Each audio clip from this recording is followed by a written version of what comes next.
Welcome to the Digital Transformationists podcast. On today's episode, we have the incredible opportunity of connecting with Molood Ceccarelli, CEO and founder of Remote Forever Summit. Join us as Molood shares the story of how her passion for agile and remote work began, Remote Forever Summit, and what it looks like in the exceptional year that is 2020, the power of connection and storytelling, and what the future holds when it comes to distributed working. Today's episode is brought to you by Workato.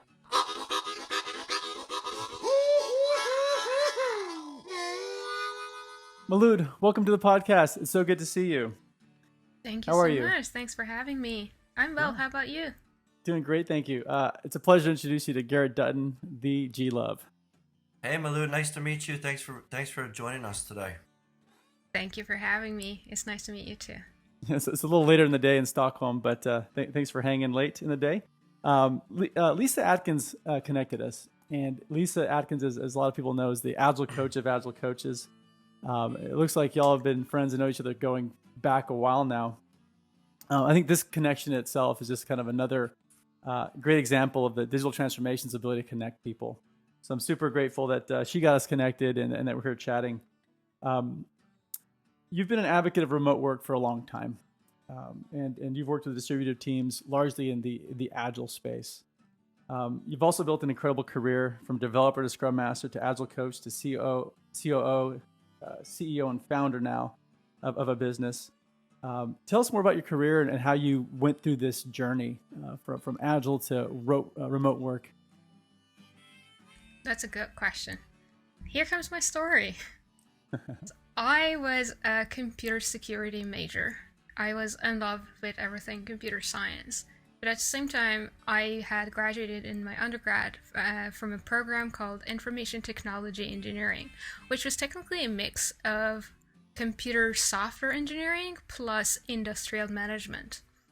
And it turned out that I was pretty good at management topics. I was getting A+ in practically all the topics as a student, but not really that good in programming.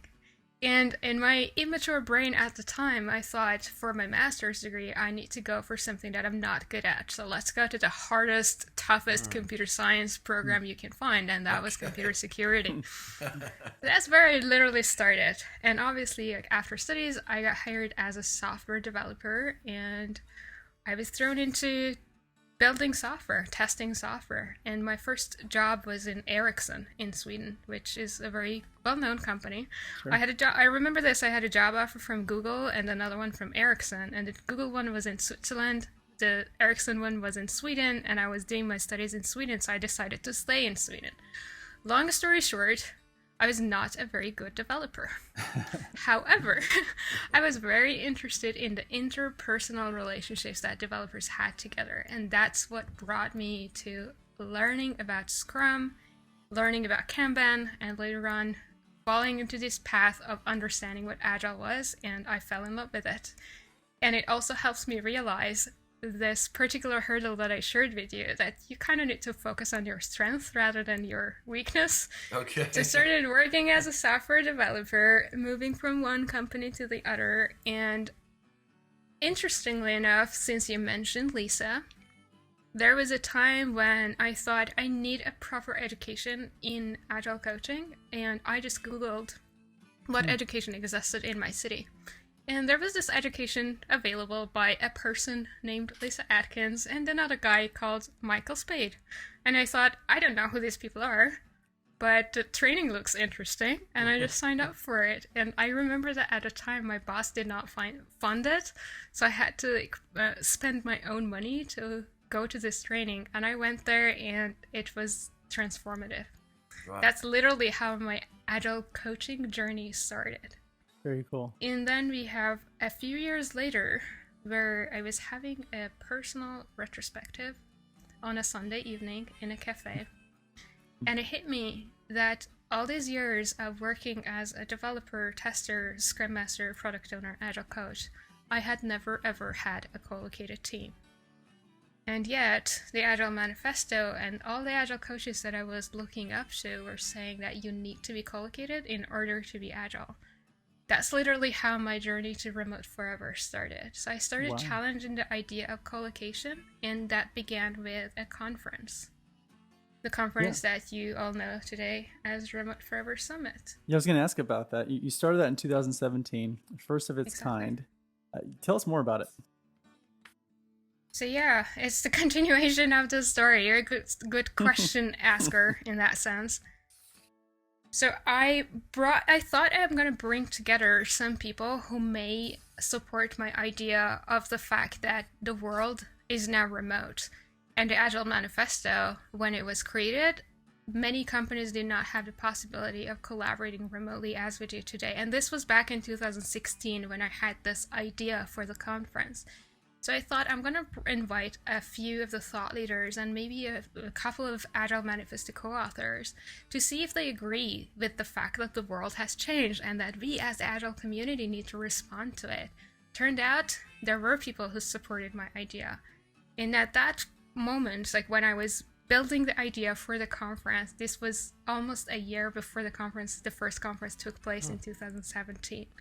I thought if I get about 200 people to sign up for this conference, I'm going to be super excited and I'm going to call it a success. All right.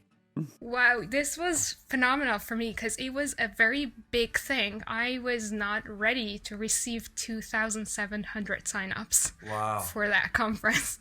You can also imagine that as an Agilist and a very new entrepreneur, I had to combine my risk-taking skills with my Agile skills and respond to this little change that was happening around me, which was the scope of my project was changing massively. Wow. But yeah, that's how the conference started, and Remote Forever, my business, was literally started right after the first conference, where I saw that there was a need in the market, that people needed education, people needed to really understand how to build Agile companies with remote teams. So today I develop workshops and trainings, and I still have my conference. It has turned into an annual conference that's happening also in 2020. So your listeners, if you guys are listening to this before November 11th, 2020, that is literally when the conference is starting. So you can just sign up for it and join it for free.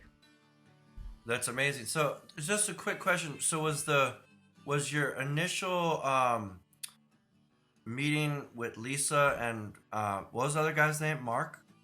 Michael Is he another founder of Agile? is not a founder, but he is a significant person in the Agile world. He's created the integral Agile transformation model. Okay. And was that initial meeting remote or was that in person?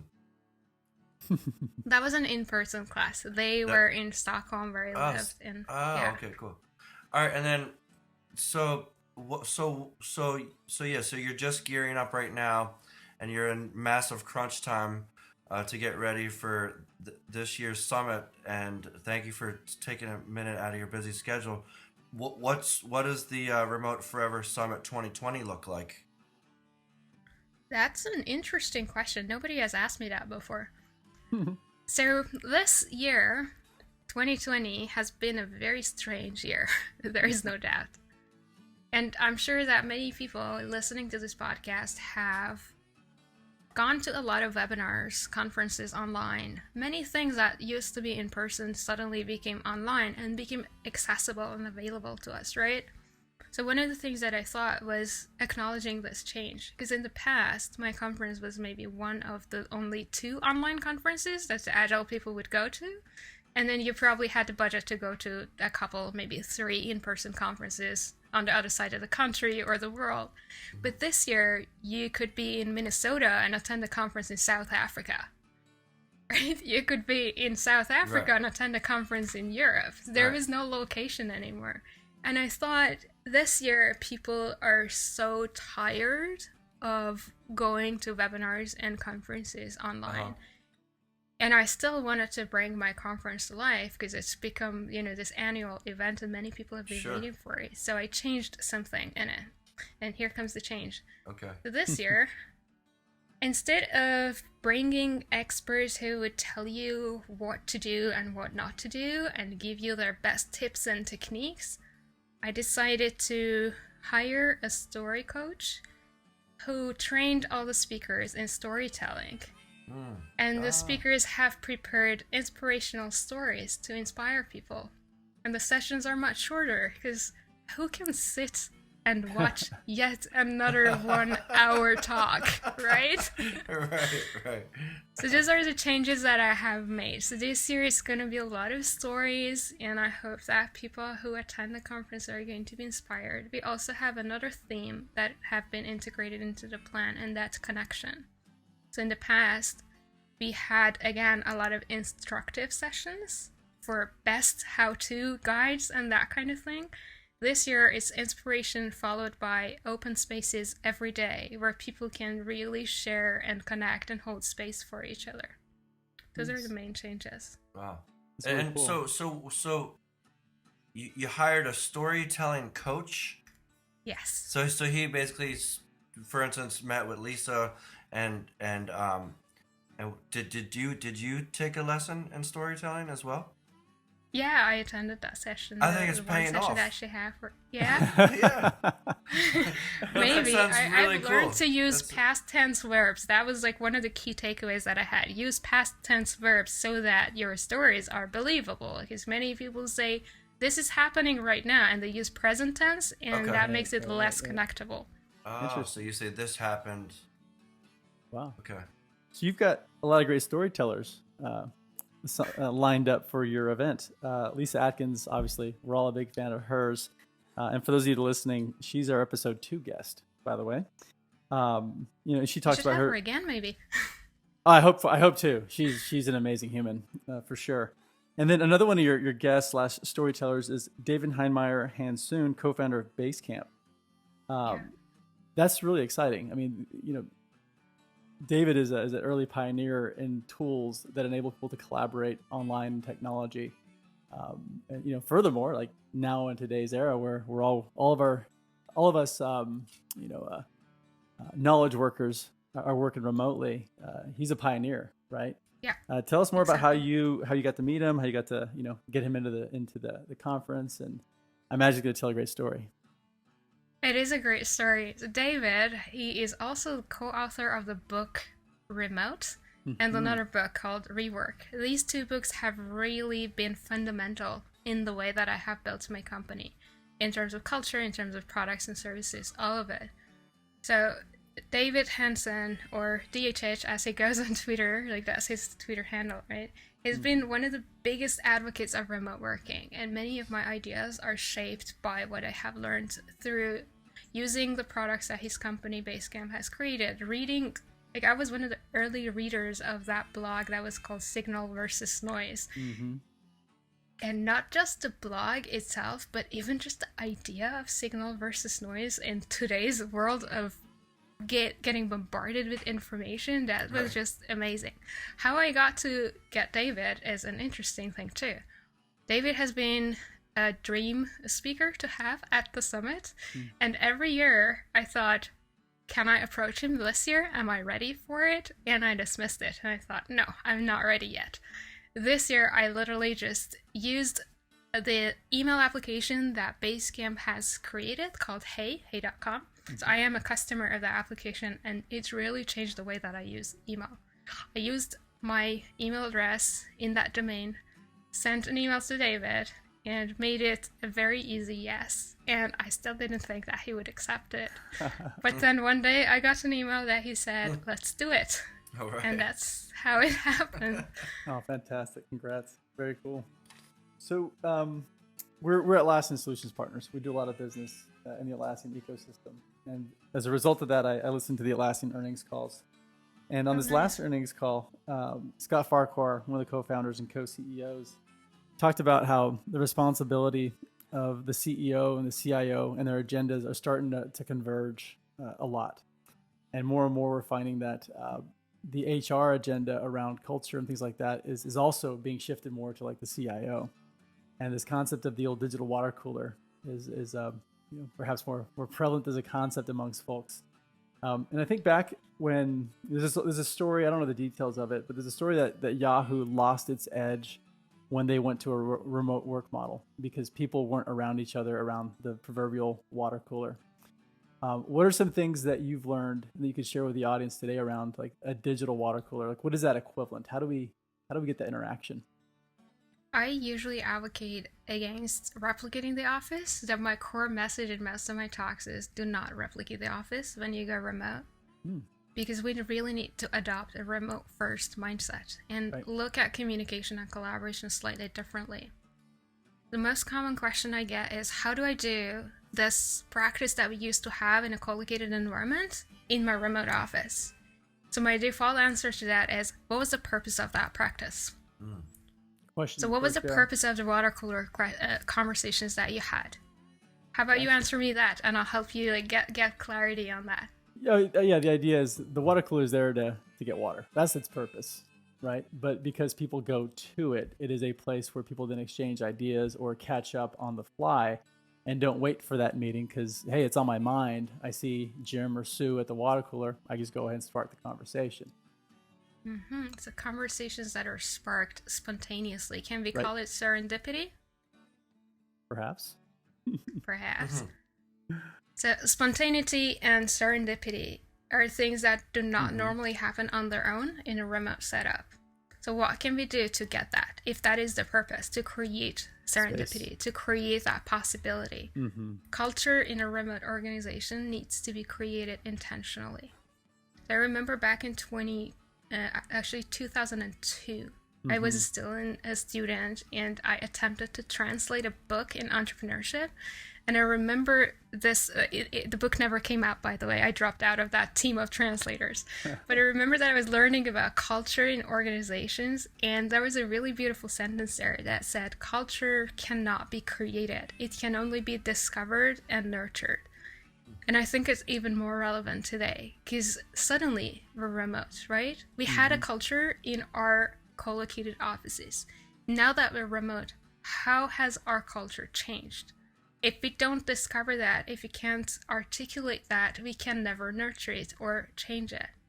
At the same time, there's one of the speakers at my summit, Laila von Alpensleben. She will be talking about how to create culture intentionally in a remote organization. And she has a really great story and example to share.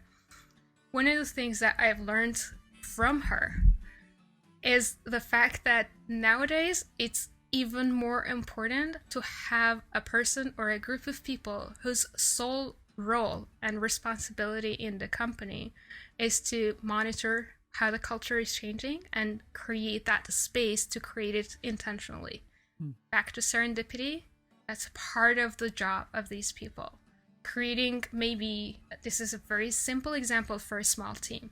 For your team, you can have a daily, weekly, bi-weekly placeholder in your calendars where you can show up or not and talk about anything that you want. What's on your mind?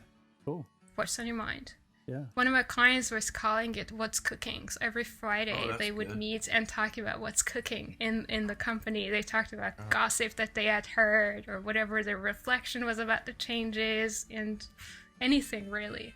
Did people show up for that? Like did everybody show up for that every time, or did it become kind of a thing like, oh, well, Harry's not showing up for What's Cooking. What's up with him? This particular thing was actually something that most people showed up. And I think that the role that the leadership had played there was crucial. Because the leader of that department who had initiated this meeting, this environment for people to vent and talk about anything was so amazing at starting and creating a safe space. So even he would share a gossip that he had heard in the company, right? He was like, so have you guys heard about like we may be acquiring this other company? And people were like, yeah, we picked up on that. What's the deal? And he'd be like, well, I don't know much, you know? Interesting. Yeah, but creating a safe environment, that's the key. Yeah. Wow, Molood, I'm looking at your background and it looks great. It's virtual though, right? Is it? It is virtual. What is it? It's just a living room. It's just some pictures. With beautiful design and colors, right? I love it. Yes, I love it. So I guess that where I'm going with this is, we're kind of talking about, working remote and doing all this stuff online, and how, I guess is a mega question: how has employee productivity and efficiency been affected? And then, what about the relationship between remote work and routine, as you see it? Are there like some tips and tricks that you can share about your own process and routine, and other people's?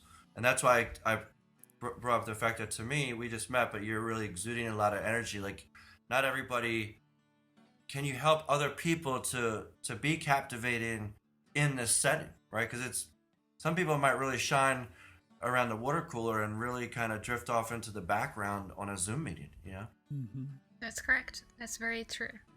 So I started with your first question around productivity. There has been some surveys done this year. I don't trust the results of those because this year is so exceptional. They show that productivity is up. I still don't trust it. I mean, I do advocate for remote working. So I'm going to quote the numbers from a study that was done in 2013. That's a long time ago. Remote work was not really a thing back then. But that particular study, that was done by Forbes, and the majority of the participants were from Amex and Visa and MasterCard and fintech companies. The survey was done by 10,000 people, if I'm not mistaken. I should actually send you a link to that so you can share it in the show notes. So that study showed that about 77% of people who said that they were more productive. Then when it came to connection, there were 42% of people who said that they felt that they were just as connected. And there was 10% who said that they felt more connected to their colleagues. So now, looking at these numbers, 77% higher productivity. How are we doing this year? The numbers this year are around 60 to 64% in different studies. I said that I don't trust them because that this year we are in the honeymoon phase of remote working, and just like every team that you assess the productivity of, the happiness of in the beginning of the team formation, they would think everything is amazing. These studies were done around April and June. We don't have data from September and November after people have been in their home for that long, right? So I'll wait with that and see how productivity is impacted.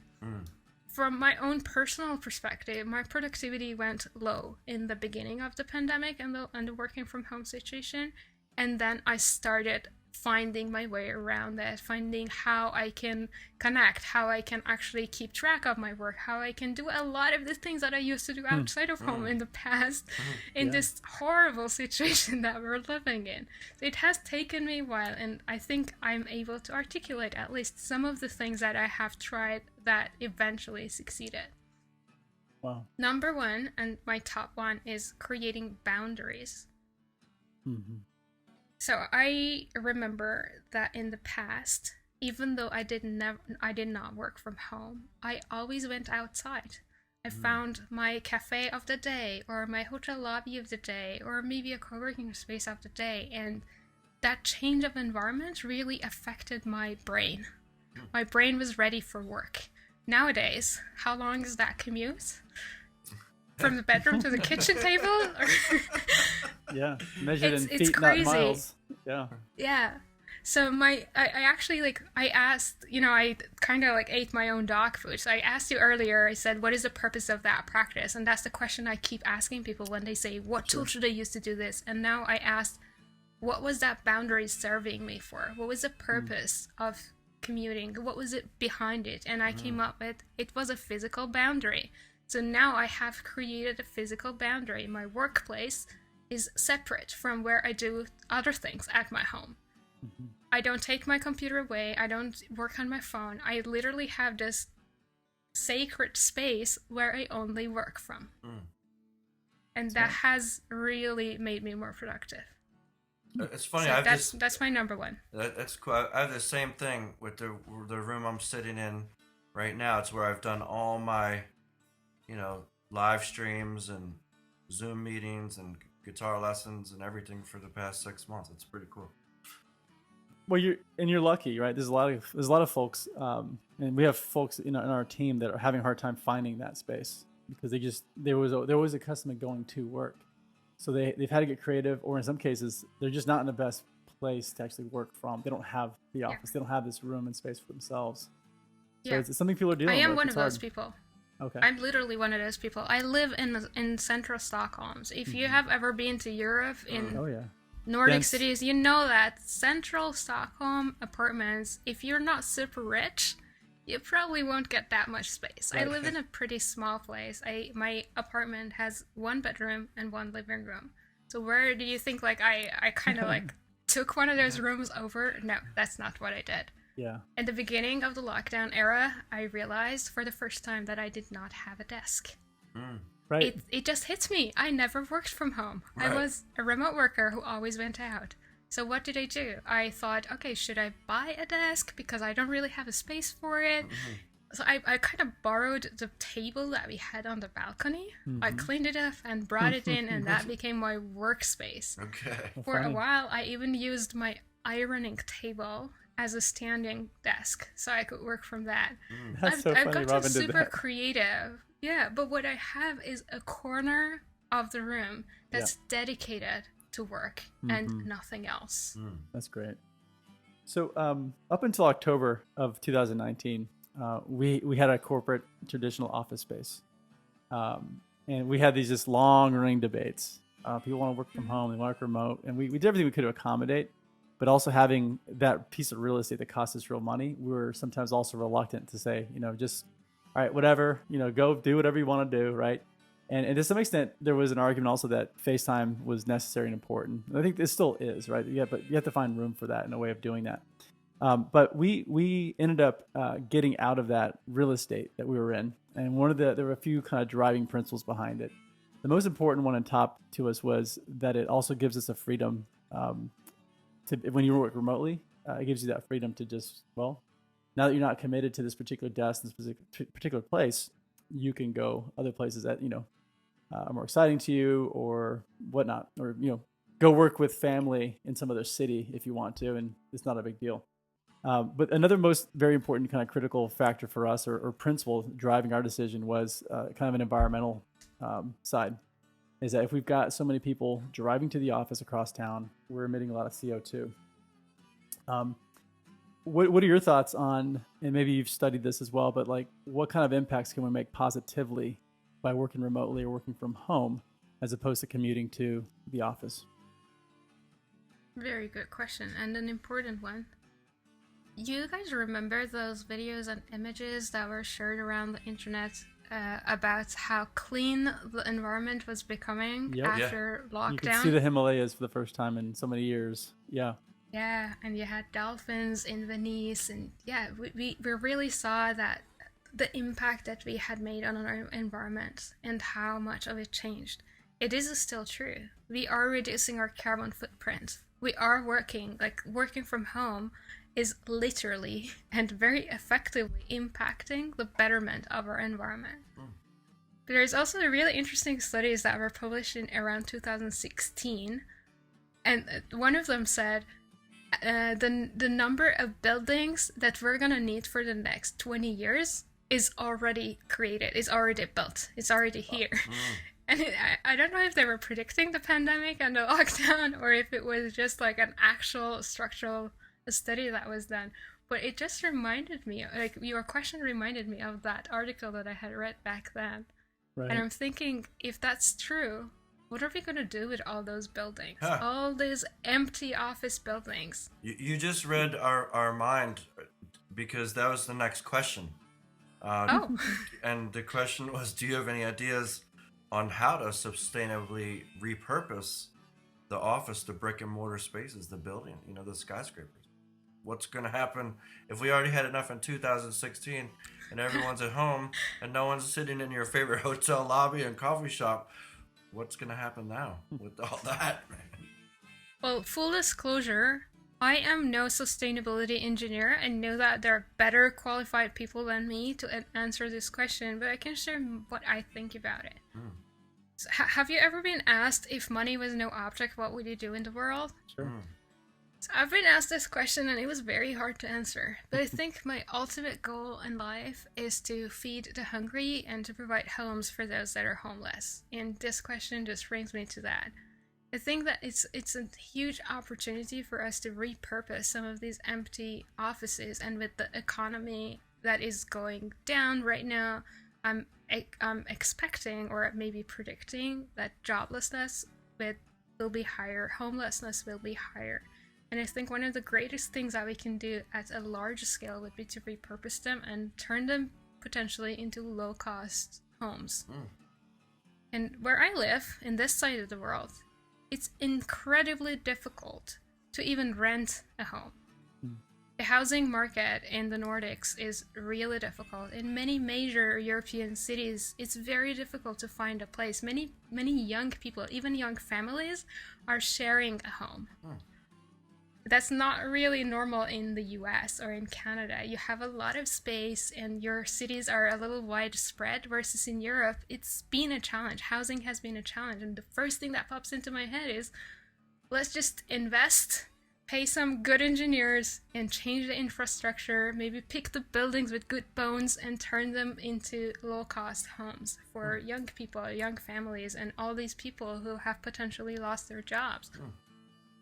The next thing that I have witnessed this year is what happened with hotels in countries and cities that were very hardly hit with COVID. And that was when hotels turned into temporary hospitals. Right. So they immediately, like, they were very, very quickly, they equipped themselves, their rooms, and they turned into hospitals. This happened in Spain, this happened in Italy, this happened in China. So that's another thing that I can think of. But beyond that, I'm out.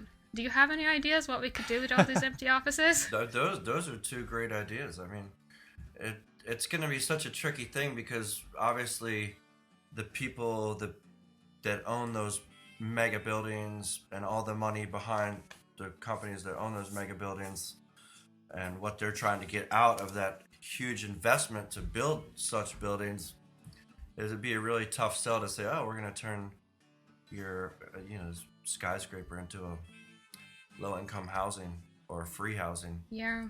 Like we need better governments, it would don't we? have. What's that? We need better governments. Right. As I was gonna say, but you'd have to have tremendous grants from the governments to make that kind of thing happen. Obviously, that's because they essentially have to buy the governments would have to buy the structures. You know what I mean? But ultimately, these structures have to be utilized, and utility is a revenue. I mean, it's you have to lease it out to somebody. Yeah. So maybe there's some common ground that these big developers, these big real estate owners have, that at least they're getting some rents, right? Yeah. I don't remember which state in the US it was, but there was a few years ago there was a university building that was repurposed to become a very modern medical center, and they went with this bold idea of having a medical center that works very differently compared to the regular ones. So they had a concierge in the front desk, and the patients had literally zero wait time. There was no waiting room, and it was all happening because they repurposed it, and they had the infrastructure in place. They had enough bathrooms, enough washrooms, enough places to establish labs and all of that. And I think that's another thing that we might need to think about, at least temporarily, until this pandemic is around. Well, so let's get back to some more about remote work, your main focus, and so kind of looking forward, what impact do you think remote work will have on the future of our society, and how do you see it evolving beyond 2021? What do you think about the future? What do I think about the future? I think the future has already started showing its face to us. I think we're going to be more accepting that remote work is the reality. I started this podcast recording by saying that I founded my business to show the agile community that remote work was our reality that we needed to respond to. And I think when I started, I had a small impact, and now everybody has seen it. Everybody knows that this is real, and I think it will only increase in that sense. Now, what I see is not necessarily that we would all be working from this terrible situation of working from home, but that we would actually get to the essence of what remote working has been about, and that is freedom. Yep. I think that remote work, in essence, is giving people the freedom to work and collaborate from wherever they are most productive. Yeah, So that can be your home. It can be your office. Well, I can attest to that. I mean, in October, when we moved out of the real estate space, I personally felt there's this huge amount of freedom, and knowing that I can go anywhere in the world, and as long as I have internet and power, I can be as productive as I was going in a day in, day out in that office. And yeah, it's been very, very liberating personally. And I think, I mean, Garrett, you commented on my wall that I'm actually like in a physical like building. The last few podcasts we did, once I was out in the woods in Colorado, and once in this shed in Colorado, because we're able to just conduct business just anywhere you are. Yeah, exactly. Another thing that I can predict is how our legal system and country policies are going to change to accommodate this way of working. Right now, many companies still require people to have a work permit for that company and that country to be able to recruit that person. Sure. But now with the move to a more global remote work lifestyle, we need to change our country policies for recruitment, for the laws that surround recruitment and employment, as well as the policies in the company. So now you can no longer say, hey, employee, here is your perk. You have free lunches on the ping pong table. Nobody buys that. You kind of have to adapt that. Yeah, it's the quality of the work, but also like providing people the equipment, the infrastructure, and all of that. Like, just think about security that companies need to invest in. Sure. Security has always been an afterthought in many companies. Right? They had like 1 or 2 security engineers who created the environment, and they just put firewalls around the internal system, and they made sure that if you were in the building, you had access to stuff. If you were out the building, tough luck. Yeah. But now we really need to invest in making it possible so people can work from any device, any network, anywhere in the world, and still have that secure environment. Companies become cloud first, is pushing the digital transformation. And I think, there's been a lot of studies on diversity in the workplace and how companies that are more diverse do better. The fact that people can work anywhere in the world, you can hire people from anywhere in the world now, I think means that you're going to get more diversity. I can have someone from Italy, I can have someone from, Stockholm, I can have someone from the US, someone from Mexico, all on the same team. And therefore bringing in more diversity, more perspective on how things can be done. So I think it's exciting. It is exciting. It's also very challenging. Certainly. Imagine that you guys are mostly in the US, right? I live in Europe. So when I want to collaborate with people, yeah, exactly. So it's not just the time zones, it's also the language. And as you mentioned, it's also the culture. So another shift that I notice, and I think that is necessary to happen, is understanding how to build culture with multiple languages, multiple religions, multiple backgrounds and beliefs. And that's no easy job. Right. That's part of why I have created education to teach people what does inclusion truly mean in a remote first culture. How do you even consider that? Right? In the past, you could say, okay, our office is on the floor, so if you're on a wheelchair, you're welcome. Now it's not even a question to ask yourself. Like you can't even ask someone, so are you on a wheelchair or can you walk? Because it's none of your business, right? You need to focus on how to create that inclusive culture. Yeah, right on. That's beautiful. Well, cool. You want to do the speed round? G, you want to kick it off? Okay. We'd like to just kind of wrap up what's been such a wonderful conversation with a little speed round of some lighthearted questions. So here we go. Early bird or night owl? Early bird. I'm going to screw this up. I'm just going to say it. I don't speak Swedish. Kringle or knackbröd? Knäckebröd. Knäckebröd. What's knäckebröd? It's a bread that you can break. It's like a biscuit, but it's bread. Hard bread, yeah. What's kringle? It's something I don't like. Okay, invisibility or flight? Oh, that's a tough one. I love them both. Let's go with flight. Love it. Paper book or ebook? Paperbook. ABBA or Licky Lee? Ugh. Neither? Can I go with neither? Burn down chart or burn up chart? Burn up chart. Oh, okay. First for me. Lord of the Rings or Harry Potter? Ooh, Lord of the Rings. All right. Magazines or newspaper? Oof, tough one. Newspaper. Okay, and Changes then, more often. okay, and then my last question: Swedish fish or gummy bears? Ooh, Swedish fish. Okay. Nice. I'm curious. Your last name is Ceccarelli. Is that a proper pronunciation? Well, you can pronounce it Ceccarelli Ceccarelli? or Ceccarelli. Ceccarelli. Okay. How many languages do you speak? Fluently 3, non-fluently 5.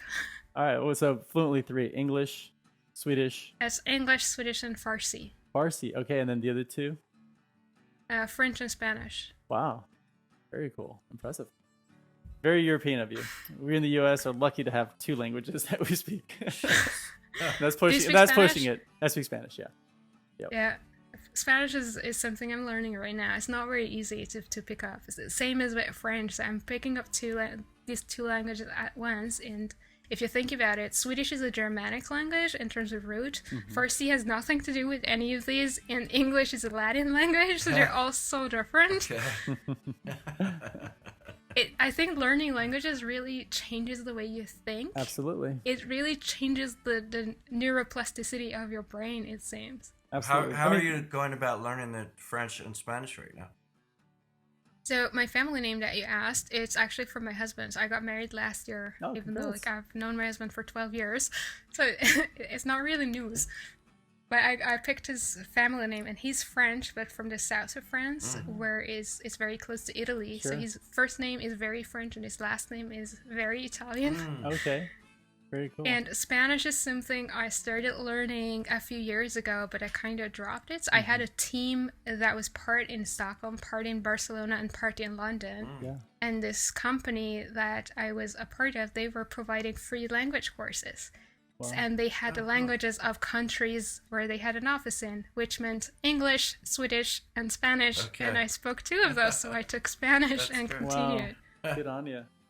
But yeah, good point though. Language is very instrumental to how we think and what we can actually conceptualize in our minds, and the ability to speak more languages opens you up to more concepts because there are words in other languages that don't exist in other languages, and it's such a fascinating topic that I think we could talk about for probably hours as well.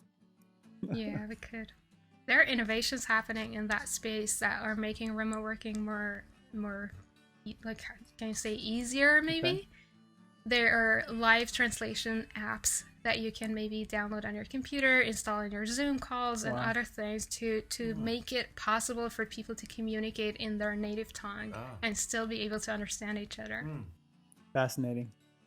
Molood, when we're having this conversation right now, it's incredibly enjoyable, and you have you're glowing, and you have this amazing energy about you, and it's very captivating, which is often hard to achieve on a Zoom meeting or other kind of remote connectivity. So, how do you do it? How do you come across like this? What can you help us? Oh, can you help us? Number 1, remember that the people that you're seeing on your screen are people. They are human beings. They're not moving pictures or just some unknown person that you don't know. See people as humans. That's number 1. Number 2 is relax. It's okay to show your home. I have a virtual background here. I can turn it off and you can see that there's a white wall behind me. So the reason why I have a virtual background is literally to just make it a little more pleasant for the people that are seeing me. If you can, share a little bit of yourself with people. Show them your cat, your dog, the object that you keep on your desk. make it easy for other people to see you as human. So number 1 is see others as human. Number 2 is make it easy for others to see you as human. And number 3 is invest in the equipment that you use. I told you that I didn't have a desk in my home, which means that I'm not really bound to my home. I have a very small portable microphone and a small portable camera and my laptop and very good headphones. I can travel with that anywhere. I can move my workstation anywhere. But at some point, I made the choice to invest a little bit of money into getting high quality equipment that allows me to be able to connect and have this level of humanity in our connection. The other part of that is years and years and years of being socially awkward and not really knowing how to connect with people. And then later on learning about emotions and the fact that before arguing and addressing rational and logical thinking, we need to realize that human beings are emotional beings. Just accept that we all have emotions. You can be sad, I can be angry, and we can hold space for each other to just show that emotion and then be happy together. Okay. So Molood, tell us, where can we find more information about you, about your conference, and the things that you're working on? You can find about my conference on its website. That's remoteforeversummit.com. In 2020, it's live from November 11th to 17th. If you're listening to this podcast episode after that date, you can still go to that website and purchase a premium pass, which gives you access to all the recordings. Other places would be remoteforever.com. That's the website of my company, where you can find all the information about the services that I provide, including courses, workshops, and whatnot, as well as take away my ebook that you can find at remoteforever.com/ebook. I'm making it available for free for everybody who is picking it up before the end of 2020, and after that, that's up to the publisher. And on social media, you can find me on Twitter at remoteforever. You can find me on LinkedIn by simply just looking up my name. And you can also find me on Instagram, again, at remoteforever. Well, Molood, it's been a real pleasure. Thank you for joining us. Jay, good to see you again, brother. Thank you so much for having me. Awesome. Yeah, thank you guys so much. Thank you so much, Molood. Thanks for listening to the Digital Transformationists podcast, brought to you by Precipio Consulting. Be sure to visit our webpage to check out our other episodes, access show notes and links, and listen to some great bonus content. Like what you heard? Subscribe, rate, and leave us a review. And tell a friend. We love making new friends. I'm executive producer Katie Thomas. Victor Vargas is our engineer. Alejandro Caballero is our editor. Thanks for tuning in.